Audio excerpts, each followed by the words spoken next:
Olha, gente, brasileiro pode reclamar de muita coisa, mas de tédio não dá pra reclamar. Vamos bater um papo sobre essa segunda-feira no governo, tá? Dedo no like aí, ajuda a espalhar o vídeo e ajuda o canal também. Olha só, o Lula foi viajar, foi fazer algumas reuniões com países do chamado mundo árabe, né? Ele vai ao Catar, se eu não me engano, Emirados Árabes também, enfim, e não quis deixar pendências para o fim do ano antes da sua viagem. Então, as indicações que estavam paradas no escaninho do Palácio do Planalto foram encaminhadas. Flávio Dino para o STF, Paulo Gonet para a Procuradoria-Geral da República. Quero dizer para vocês o seguinte, a sabatina do Flávio Dino já está marcada, 13 de dezembro, e eu vou fazer um esforço para garantir que a gente assista ao vivo esse negócio. Porque o que esse homem tem de capacidade de discurso, de elocução, de entonação, de resposta, não tá no gibi. Esse cara, sem dúvida, tá preparado para essa tarefa. Ele é um juiz, ele tem,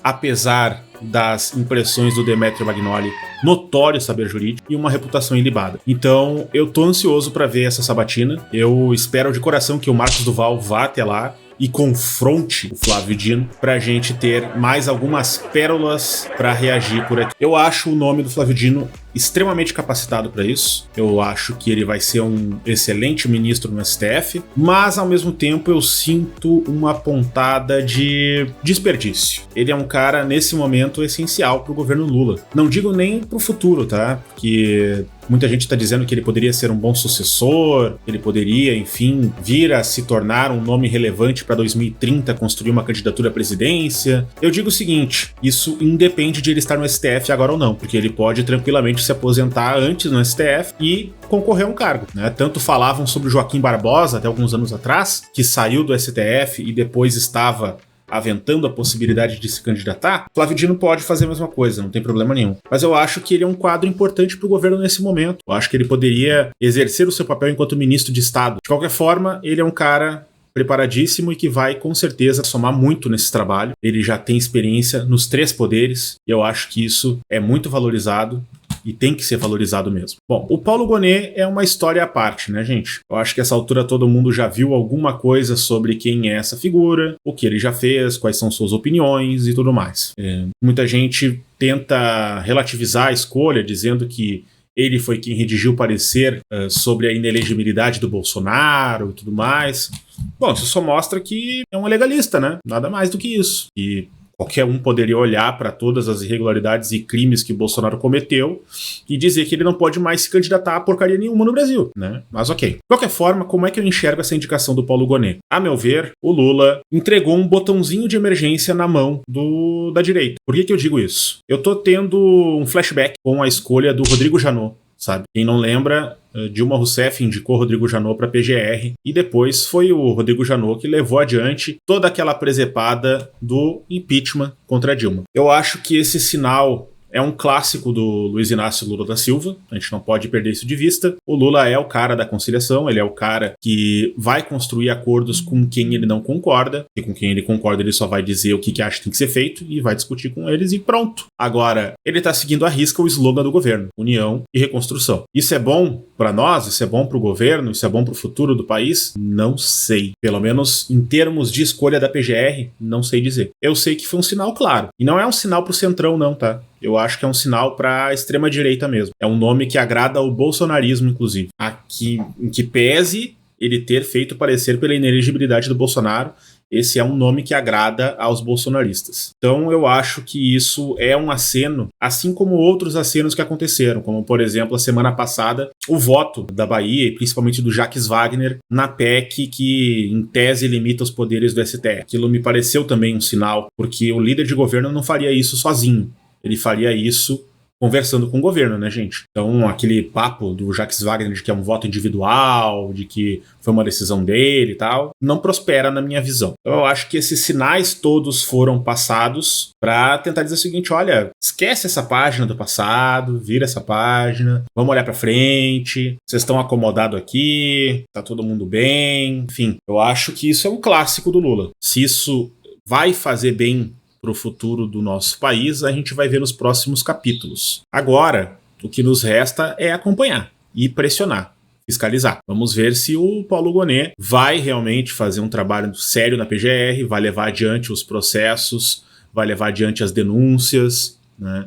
A gente tem muita coisa para resolver ainda do 8 de janeiro, tem muita coisa para resolver do entorno do Bolsonaro e do próprio Bolsonaro, da família Bolsonaro como um todo. Vamos ver se ele vai ser o nome que vai encabeçar essas operações e fazer com que essas investigações aconteçam e cheguem a termo no STF ou em outros órgãos que seja necessário. Dizer para vocês o seguinte: nosso papel aqui enquanto cidadão tem que continuar sendo cumprido, independente das escolhas do Lula. Não basta a gente dizer, confia no processo, confia no Lula.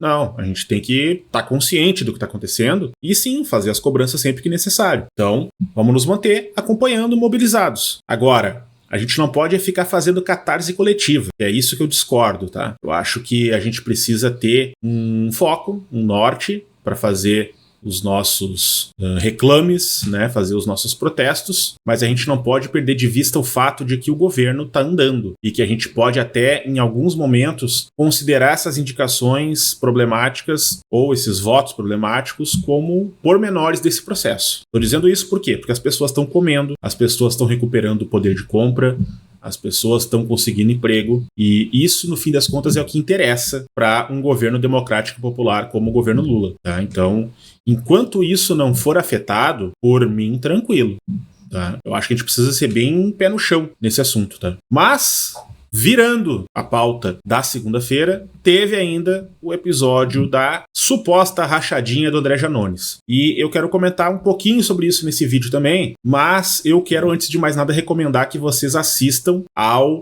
ICL, a entrevista que o André Janones deu nessa segunda-feira à tarde. Tá gravada, tá lá nos canais do Eduardo Moreira, e eu acho que vocês têm que tirar suas próprias conclusões. Eu vou falar das minhas, tá? Aquele áudio do Metrópolis, ele é um áudio problemático, para dizer o mínimo, um áudio que compromete, sim, a imagem do André Janones. Pior, compromete a imagem do campo, que ele foi o cara que saiu reivindicando espaço, cavando espaço dentro do campo progressista e conquistou espaço. Muita gente estava emocionada com ele ano passado.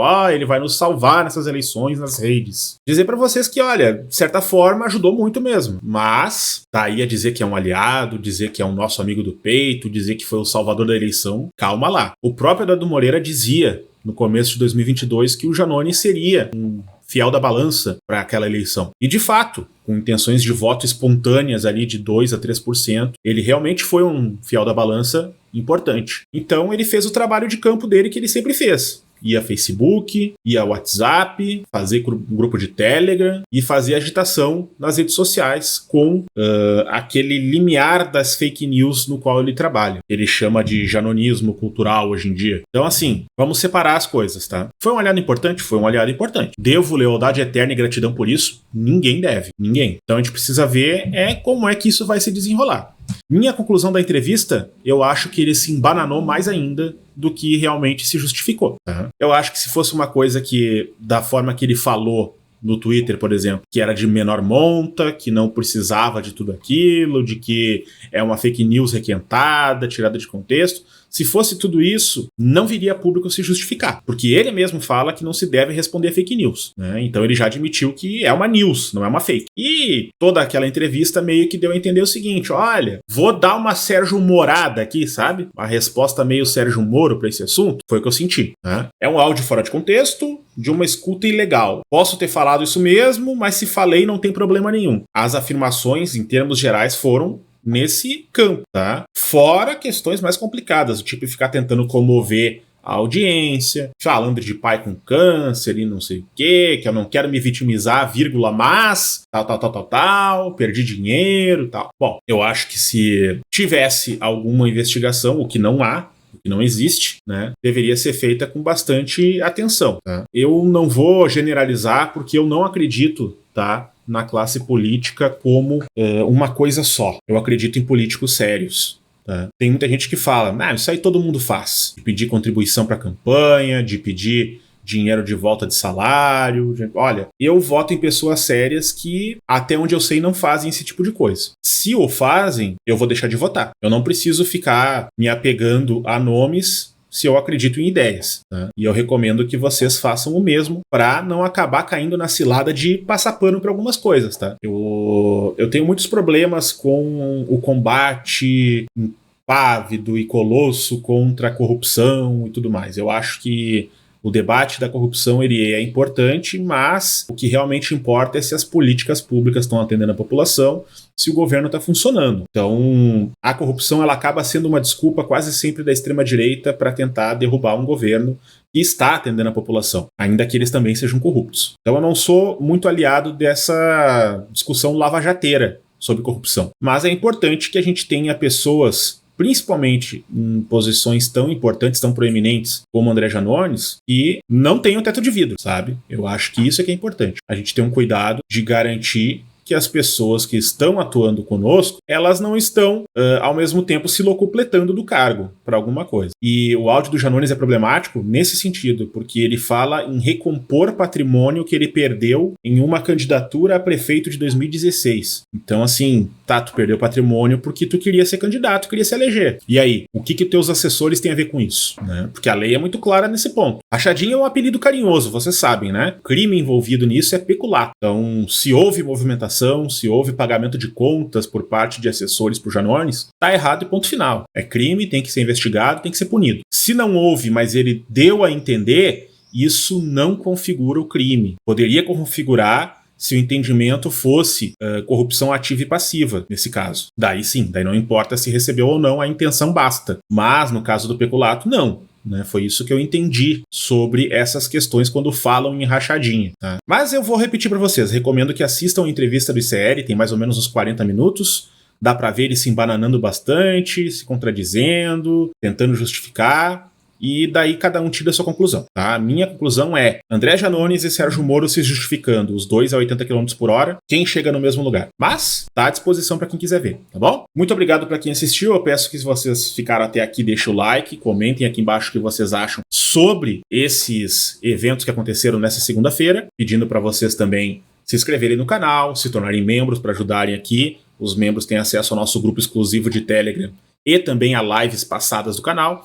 E todo dia, às 21 horas, tem live aqui no canal. Mudei o horário porque eu estou precisando ajustar a minha rotina. E um dos ajustes que eu preciso fazer é voltar a fazer exercícios. Então, eu consegui um horário para treinar Muay Thai que vai ser colidindo com as 20 horas. Então, 21 horas todos os dias estaremos aqui ao vivo, tá bom? Muito obrigado pela atenção, um grande abraço e até às 21.